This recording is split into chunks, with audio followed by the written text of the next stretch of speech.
of the Executive Furniture Corporation, the transportation problem. We have 3 source city and 3 destination, and we formulated the minimization function and also the constraints here. Then your next job is to enter. I encourage you to start with this objective function like that, and constraints come next.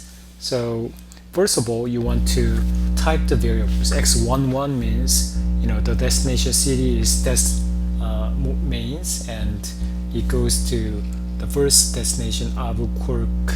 That's the first destination. That's X11, and X12 is from there to Boston, and so forth. So that's X11, 12, 13, 21, 22, 23, 31, 32, 33. So that's 9 variables we have, and I'm going to put them here. And then I'm going to write down these variables, meaning that these are empty cells. However, this will change, right? So these are the variables that we want to solve and find and determine. That's our goal of using Excel solver. And coefficient, I want to type the coefficient in the objective function.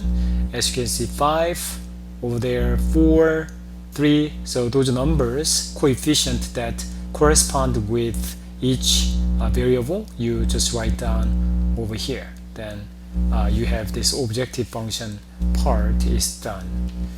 And then we move on to constraints part, and we have the same number of variables, x11 to x33, and we have left hand side, sine, and right hand side, right? So these are important 3 more columns that you have to add. And then we want to put those constraints one by one. So let's start from Des Moines supply constraints. So we know x11 plus x12 plus x13, x11 plus x12 plus 13 cannot exceed 100. That's a supply, and that we talked about in the last portion.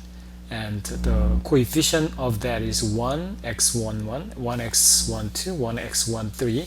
It has to be, now I'm going to use some product function. So for your sake, let me type it again. So equals some product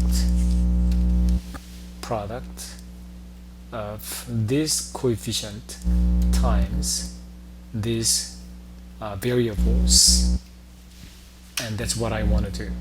And to make everything simpler, I want to make absolute reference for these variables x L4 to T4, and I just add $ in front of L and in front of the column number, row number, and that's how I make this absolute reference. And then I also type in all these corresponding coefficient here, and then just drag it down. Then I'm going to have all the formula copy down, right? So the formula is working very nicely as I have done that. Now also, this is the objective function, minimize total cost. And similarly, what I did was, I did not do here, but you can use actually some product of this coefficient times the variables. That's your objective functions. And right hand side, you want to type these right hand side numbers, 100, 300, corresponding numbers I wrote down, and be very careful of the signs, because signs are very significant part of linear programming. You don't want to mess up with a sign.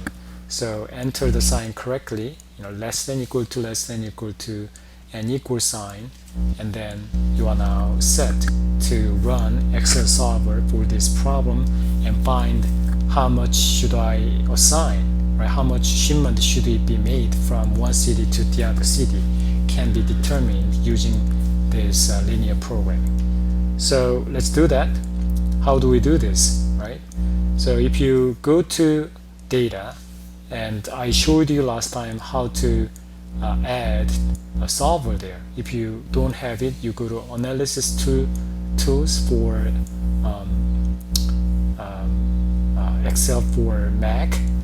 In my case, I installed Office 365 from the school into my computer and using that version. So there's tool pack, and you see here solver add-in, check on it, and then you will be able to see the solver, and click on the solver, and solver came out, and it asks what is your objective function, and I'm going to go to here, minimize total cost. That's my objective function, and I'm minimizing, not maximizing. This is cost, and changing variables are this highlighted area L4 to T4, and then I'm gonna add my constraints. I have 6 constraints here, so add left hand side less than equal to right hand side. Click on add left hand side and constraints 300. Add left hand side constraint right hand side.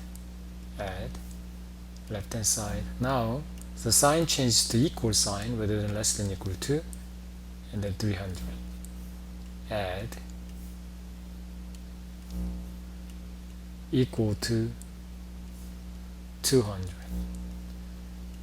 Add 0, and then again equal sign, and then 200, right? So make sure everything is right. So 3 less than equal to and equal sign, and then make sure to check on make unconstrained variables non-negative, and then we are using linear model, so simplex LP is the option to use. And if you have done that, you can now solve.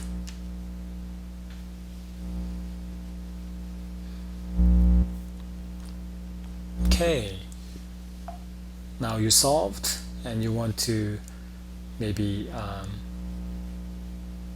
create answer and sensitivity analysis, and it's going to be created for you. So sensitive analysis, those you created right here, and I will look at it. So the what Excel solver found was that you can ship from first city to the first city. X11 is 100 of shipment you can make from there, and 21 from here to here 100, 22 200, 31 100, 33 200. So that's the optimal number of shipments that minimizes your cost if you just consider cost only, and that's what you found. And the minimal cost that you incurred was $4,000. That's what you found. So what a effective way and quick way of finding the answer for this complex problem. Although there are 3 cities only, but we can increase to say 50 cities and 50 cities, 100 cities. It's more complex. However, the principle is the same. We just need to increase the number of variables and number of constraints. We run it, and we will find the right answer. And that's how many people are finding the optimal cost and shipments today. And I want you to now go to answer report. If you go to answer report, you see all of them are binding. In other words, all these constraints are binding constraints. If something happens to one of these constraints, that will change your solution. A sensitivity report shows that there are some supply demand. So if you look at there, we see that it's a shadow price is negative. What does that mean? When 1 unit of this supply at Des Moines increases by 1 unit, then it will decrease your total cost by $4, right? By $4 it will decrease. So one increase in the supply in the first city will decrease $4 by $4, so it's a significant impact. So if you are thinking of changing anything, I think the first city might be a strategy for you, because that will decrease your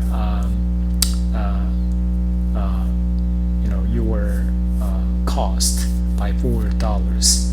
Now, if you look at here, if you come to over here, that's another interesting thing that we see.